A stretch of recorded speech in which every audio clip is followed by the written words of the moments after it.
Now, folks, I have to tell you about Donate for Destiny. Dicey Cantina is proud to join the Donate for Destiny team supporting Child's Play charity.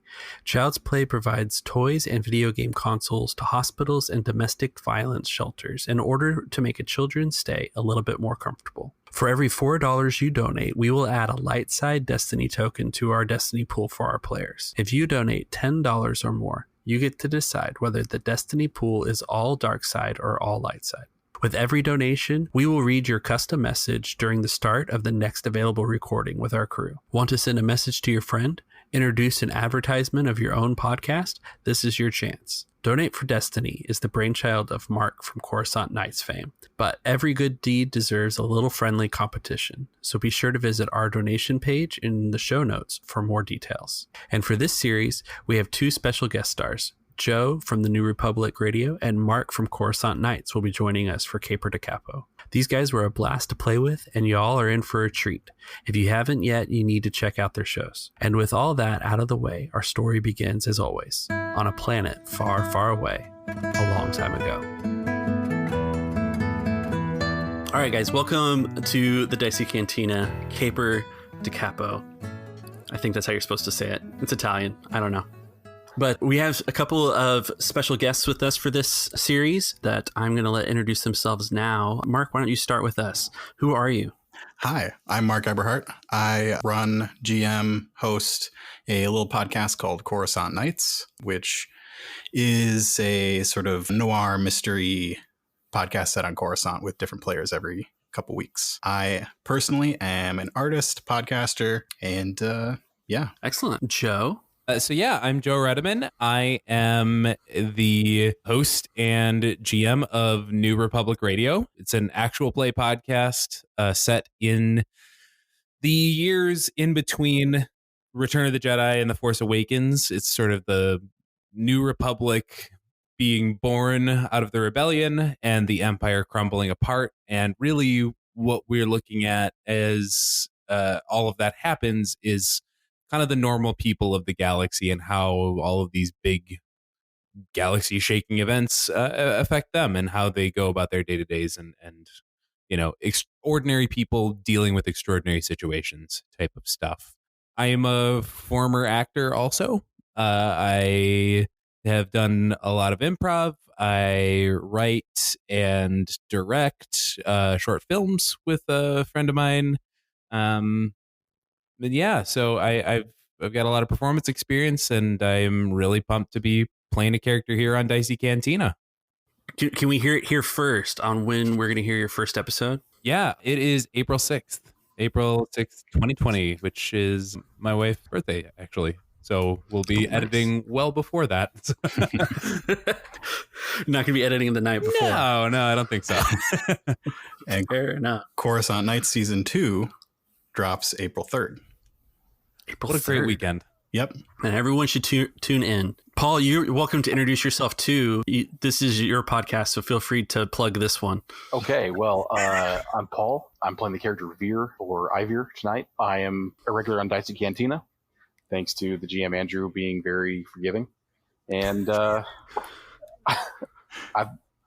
looking forward to playing tonight. Thanks for coming, Mark and Joe. Thanks for having us. Yeah, thanks for having us. Yeah. I'm excited. So our mission tonight begins in the basement of the Dicey Cantina, which we have learned is the base for rebel activity. Brac, the Mirialan bartender, who's also the leader of the rebel cell, has called for help from the Rebel Alliance. And they have sent two of their monuments personas, Beings? to come and beings. Monuments beings to help us out. So the Dicey Cantina is pretty neat. It is a crashed Corellian C-90 blockade runner. And so it's oriented nose down. Doesn't look like Princess Leia's ship from The New Hope. It has the outline as if you were looking from the engine down to the cockpit.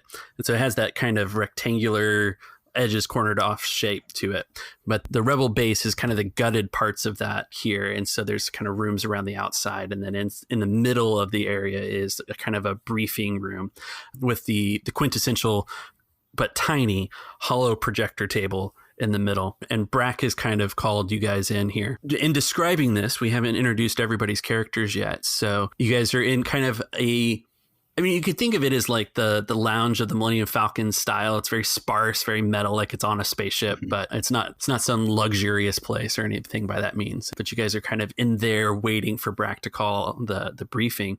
Why don't you kind of describe what your character would be doing and give us a little insight into your characters? So, and this is a fairly, I guess this is like a Corvette sized crashed ship, right? So this is a fairly largish room. This isn't like Millennium Falcon sized. Right. Okay. So Lo Chivreur he's fairly tall, about 1.9 meters. He's not as tall as, some beings in the galaxy, but, when combined with the fact that he's really slender, like really thin for being that tall, he's got this really haunting appearance. And the camera sort of like swivels around and you see his face, and he pulls down these little like pince-nez glasses, and you see that he's a gibbon, which is this very pale, sort of ghostly almost kind of being. Honestly, think like Slender Man is kind of what he looks like. I can't describe it any better than that. But he puts the pince-nez glasses back on, and there's sort of like this little like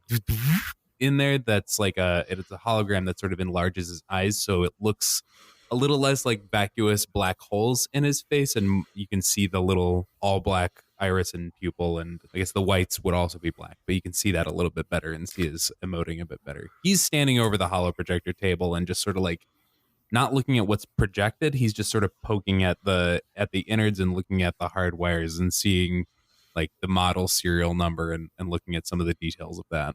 Sindra is, since Lo Chivreur gave it in meters, I have to give it in meters. Sindra is 1.6 meters tall, a little bit shorter. She is a Falline. She's got green skin, a little bit of sort of a crest kind of thing on her forehead. She's got dark hair, wearing a bit of a trench coat kind of thing. So Falline are kind of lizardy. They might have some sort of aquatic lizard ancestor somewhere way back when, and she is checking her chrono. When's this meeting going to start? I forgot to say, I should add, Lo Chivreur is in this really well made, like tailored tweed suit with like a rib neck turtleneck underneath. It's very like mustard yellow and tweed brown. And it's of course got like patches on the elbows of the suit. I was going to ask. Yeah, 100%. And the pant legs come up a bit so you can see the socks. Well, we match. Sindra also has sort of a mustard yellow shirt on under her trench coat. Incredible. Yeah. Great things mind alike. Mm-hmm. So Veer is also in the Dicey Cantina, as he usually is. He's sitting at the bar drinking, not kind of in an antisocial way, just minding his own business. He is a human in his mid to late 20s, and he's wearing bulky clothes, several layers, and kind of a big coat. When he stands up, he's about 5'10", which is, I guess, 1.77 meters. So repeating, give or take. There you go. Yeah. So he's probably a little shorter than Sindra, but a little taller. Oh, 1.6. 1.6, a little taller than Sindra. Sorry. It's okay. So he's a shorter guy, kind of a shorter average height guy, but the clothes and his naturally broad shoulders make him look a little bit stocky a little bit stocky. But he's waiting around for Brac to show up, and he knows that he's here for a job, and he's just kind of sitting back and taking it all in. I did the quick math on the meters while you were talking, Paul. Sorry, I wasn't quite listening. Brac is a Murialan, as I said. He is kind of the jolly green giant who owns the Dicey Cantina. He's 2 meters tall, and he's built like a linebacker. So he's not scrawny by any means. I picture him as basically like the alien version of The Rock. Okay. He's super friendly, but he's got a stance that's like he's an ex-street boxer kind of thing to it. And he's usually found behind the bar at the Dicey Cantina. He only has 2 people who regularly help out around the bar. He's got a charger fan named Nika, who's the cook, who surprisingly enough is a nudist. Because there was some argument about hairnets and the fact that they're covered, charger fans are covered in fur. It was just like, to make a point, nothing. And then he's got his muscle, his bouncer is Nina. She's a Chiss bounty hunter who's stuck on Druckenwell, and she's decided to kind of join up. But she's got a little bit of a softer side. She moonlights as the Cantina's jazz singer. Oh, nice. And so she gets very feminine when she wants to, but the rest of the time she's definitely puts on an air of don't talk to me. And so Brac kind of grabs Veer and heads to the secret turbo lift that is in the back of the refrigerator in the back of the cantina, and heads down to the briefing room in the hidden rebel base that Brac's got there. And he kind of calls everybody over and kind of motions around and kind of gathers you guys around the hollow table. He stands, data pad and stylus in hand, and he's like, all right, I haven't run an official rebel briefing before, but I guess everyone has to start somewhere, so I'll just jump right in. Thanks for coming to our alliance friends here. It was Lo and Sindra. It's Sindra. Thank you, Sindra. Sorry, Sindra. And thank you for having us. You can refer to me as the convoy. Most of my professional contacts do. The convor. Don't mind him. Lo is fine. Like carnivore? Like the bird, the convorees. Never mind. Lo's fine. He turns back to looking at the hollow projector wiring. Brac, who is feverishly trying to write down convor in a way that he'd remember how to say it, scribbles it all out and writes Lo. Great. So kind of with introductions out of the way, I guess I'll kind of jump into the mission. I don't know how much the Rebel Alliance prepped you guys, but we're kind of in a bind here. I wasn't told really much of anything. I owe a favor to a certain group of rebels that I've run across, and they called in the debt, essentially. So I'm not exactly sure why I'm here or why someone of my talent is needed for this sort of thing. I'd say if you've got the two of us here, it's fairly safe to say it's something about art. What you do is fooling around with colors and such on canvas. I make art. Function is art. This is a discussion for later. You're right. Apologies, Mr. Brac. That's quite all right. Like I said, I haven't run one of these meetings before, so it all seems very normal to me. So on Druckenwell here, the Empire has just arrived. I mean, it's only been a couple of months, but it should come as no surprise to anyone at this point that the Empire doesn't have the best intentions for the people of Druckenwell, and it's not cheap to occupy a planet or the system or really any place. The Empire is occupying our planet under the guise of helping us out, as everyone would expect it to be. I don't know why everyone's accepting it, but Veer and I and a few choice others have decided not to accept the Imperial rule around here.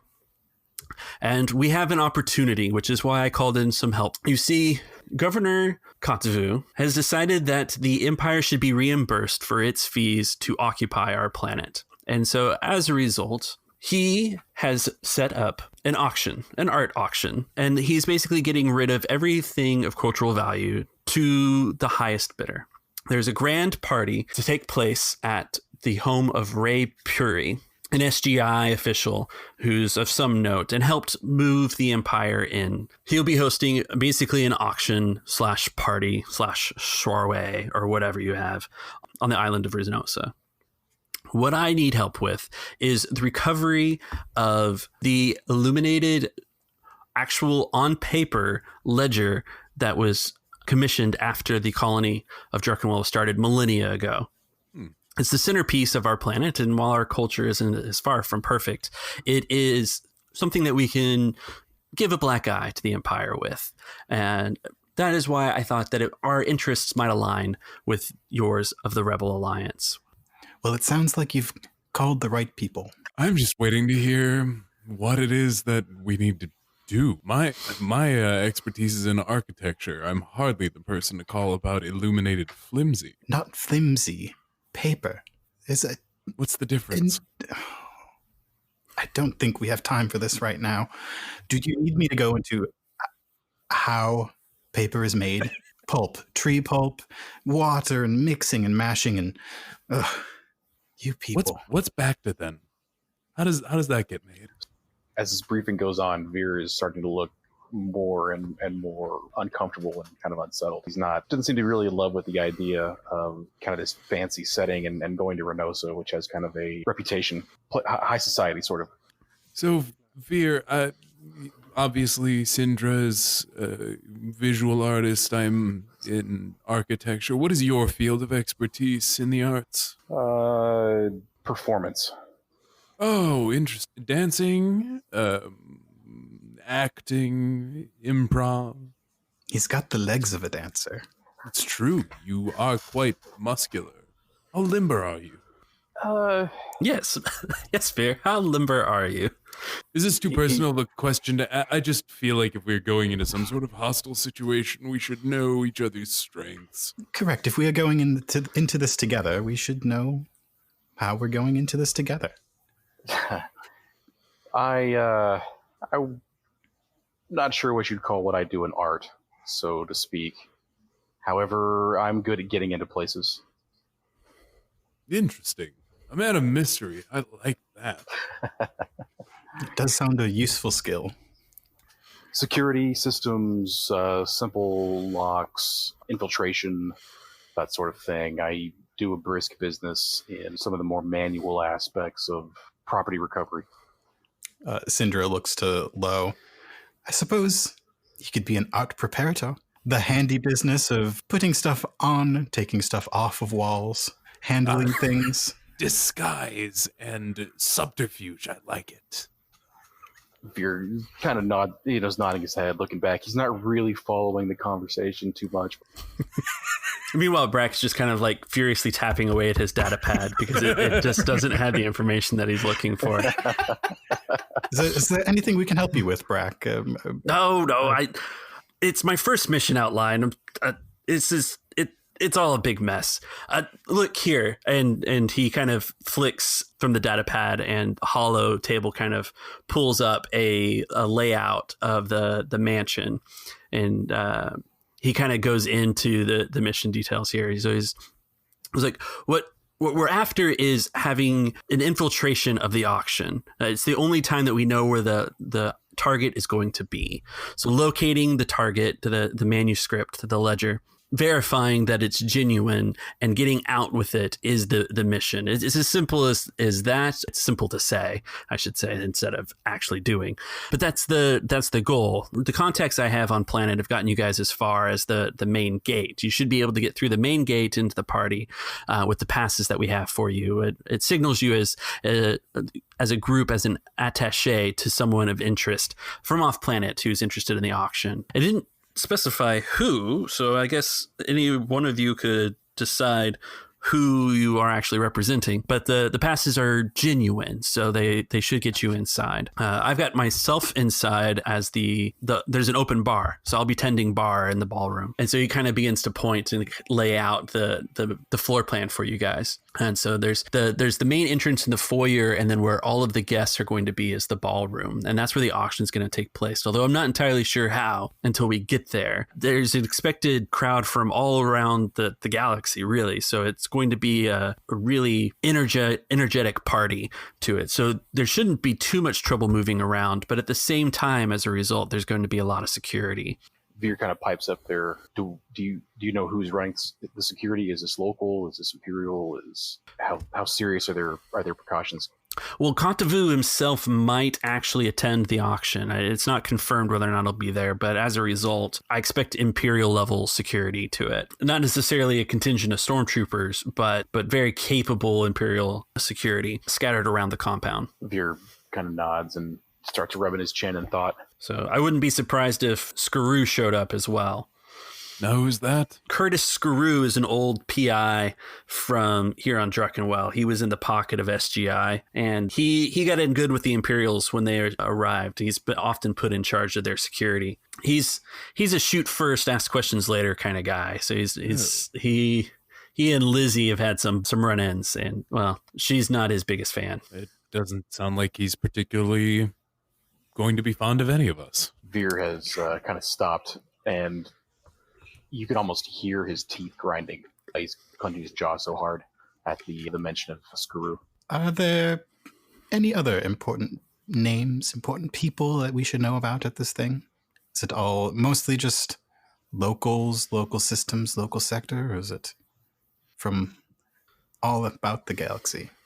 I don't necessarily have the names of the guests, but with the history that Druckenwell has, I wouldn't be surprised if the Black Sun is in attendance, perhaps a Hutt, though maybe that's questionable. You're just kind of average, run-of-the-mill, awfully disposable income to people who would buy up culture of a planet and ship it off for their own private collection. Sindra is visibly upset by Black Sun and the Hutts being there. She crosses her arms and takes a step back from the table. Lo has been sort of staring at this. I assume it's a slowly rotating hollow projection of a 3D model of the grounds. He just sort of muses while after everyone else asks their question. He just goes, "What would you say is the overall pastiche of this place? The sort of the genius loci. What would you say is the feel, the ambiance of this architecture? I can't quite get it seems quite eclectic. Is this crenellation along the top? Odd for this kind of locale." Veer kind of tilts his head like a dog, and you're just becoming. It's a building. Well, yes, my boy, but every building has a purpose. This building's purpose is clearly to ostentatiously show wealth, to show, power, prestige, to show off, but also to inspire fear. Look at these points, these parapets here. These are not only to represent an aesthetic, they're there to instill an emotion. And upon that, everything else is secondary to function. I'm assuming there is some sort of guardhouse. There's possibly a pergola where animals are kept that could be sicked on us if we ever happen to be caught. It's all quite well done. Sindra has sort of backed off and is just sort of laughing to herself because he's just going on. She probably sees that Brac is sounding out the word parapet, crenellation. He's clearly searching the HoloNet for what these words are. Veer is staring intently at the hologram of and as if it's a whole new experience. It's something he's never seen before. Looking at it in a whole new way. I know my way around a building is all I'm saying. I'm sorry, Lo. This is not important information right now. We need more information about security, about people who are going to be there, how we get in, how we get out, not how the building looks. It's how the building feels, my girl. Anyway. Yes, in, out. Those, I have notes about those. And there's some swishing and swashing, and then near the front foyer there's kind of a straight shot that highlights red, and it's kind of walking path that comes to kind of a main gate, and Brac points to that, and he's like, this is the security checkpoint for getting in. It's an island resort, so there's lots of, this is our nature preserve, I guess is what I should say. There's lots of trees and things along those lines, but the grounds are secured here at this gate. The passes you have will get you in through the main gate and into the walking path for the foyer before you meet the crowd. Once you've located and secured the target, there's a boathouse here, and the hologram kind of rotates around, and to the east you can see there's a path that kind of carries on, and there's a little boathouse with a speedboat in it. And I don't think Mr. Purry will mind if we borrow this if we're already borrowing the target. So that's how I assume you guys will make it back here to Central Isthmus, to the cantina. Now, you've given us the quite obvious ways in and out, but surely there must be another way. We have this schematic here. Do we have ventilation shafts? Is there a basement? Things never quite go according to plan. Do we have a plan B? Please no sewer. Please no sewer. Please no sewer. Well, that's actually kind of Veer's expertise, is the infiltration of these places. I can tell you that you've got basically a central room, the grand entrance, that's the foyer that leads into the ballroom. But off the side of the ballroom is a series of other rooms, kind of in a box pattern. Presumably, one of those rooms will contain this thing. But what I have, the layout of the grounds, the structure inside isn't as clear as you can tell from the hologram here. It's just kind of, we know broadly where the ballroom's at, but the layout of the rest of the floor plan isn't on file. I see. Well, that's something I can certainly help with. I have, he taps the glasses. I'm sure I can bring back a little more information for your next excursion to this place. That would be excellent. So we know exactly where this illuminated parchment is. It's in the ballroom. No? The auction is in the ballroom. Presumably the items are in the ballroom as well. But this is a mission that develops on the ground, is what I'm told is the phrase. You know, once we're in, we'll have to assess the security of the various items for the auction and how it's being conducted. Where they're being held, if they're being transported up for the auction. Interesting. Okay. Mm-hmm. So we have our passes. We are attaches of someone. And that is about it. Yeah, really easy, right? So the last question I have is, no, this is an extremely practical question. As an architect, I also know a lot about the weak points in structures. I know how to exploit structures to fail when perhaps they shouldn't. And he pulls like a little. He has a briefcase next to him. It's not little, actually. But he has a briefcase next to him that he sort of pulls up, and he's like, I brought quite a bit of architectural remodeling substance. It's quite forceful. Will that... Wait, are those bombs? Veer's eyebrows go up. Well, I call them professional tools. But yes, there's an assortment of grenades, both foam and fragmentary, and a few detonite charges in there for good measure. He smiles really broadly and proud of himself. Are we showing off our tools now? I'm just curious about if there's any sort... With the security, is there some way that we plan to rendezvous with our equipment, with our materiel? Do we know of a weak point in that security yet, or will we have to... He does like the air quotes. He's got really creepy long fingers too, I've decided. Like really long fingers. He does the air quotes that we will have to develop on the ground. It's Renosa. You would expect good security, but being that it's got a reputation for upper class, I'm not expecting top quality security here. There'll be weapon scanners at the gate, but within the grounds itself, I doubt it'll be anything too invasive given the attendees. Once we're past that point, it'll open up a little. Yeah. There'll be some roving guards, but these kinds of things, a lot of the focus is on the entrance and not so much on what goes on after the entrance. I would expect us to have some freedom of movement. Yeah, Lo sort of leans back in his seat and sort of smiles to himself and half mutters to Sindra, the eyes are only on the portcullis. Just to be clear here, Lo, I am asking about basements and ventilation shafts, and you are just planning on blowing the place up. I'm saying if we need the tools, my dear, we have the tools. If there's no basement sewer ventilation shaft, we open ourselves one. All right. Well, that could come in handy. I would be concerned about getting that past the gates. That there's definitely going to be scanners for that sort of thing. I'm not sure, unless you guys want to enter the grounds another way, but at the same time, I don't know how weapons are supposed to come past the gate. They're distinctly checking all of those, and it's Veer, you're right. Normally on Renosa, the security is a little weak, but being this Imperial style auction, we should assume Imperial level scans for weapons. That's true. But if the Black Sun and Huts and other folks are going to be in attendance, you can bet there will be enough weapons inside the event to fight a war. Yeah, I've done some consulting for crime families of that nature. They don't like to be far from their blasters. The scanners will keep out anything obvious, but I don't think they're going to be looking too hard. As attachés for the renowned small arms dealer Kish Tukati, we would be expected to have weapons with us. That's a fair point. Now, I have a very important question that we have not addressed yet.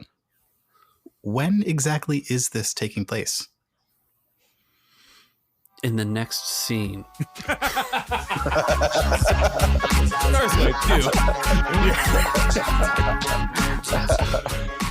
That's all for this week, and I want to say a special thank you to Mark and Joe for joining us. Be sure and check out their shows for more lovable antics. I know I will. If you're enjoying the show and want to help us grow, tell us about it on Twitter at Dicey Cantina, or drop us a line at diceycantina@gmail.com, or send us a voice message over at anchor.fm/dicey-cantina. We may even play those on air. Of course, subscribe and rate us on your favorite podcatcher and YouTube. And don't forget about Donate for Destiny. Muck about with our Destiny pool and help children in difficult medical and familial situations have a little bit easier time through Child's Play. The Donate for Destiny team can't reach our $500 goal without your help, so please give if you can. Links all are in the show notes, and we'll see you next week in the Dicey Cantina.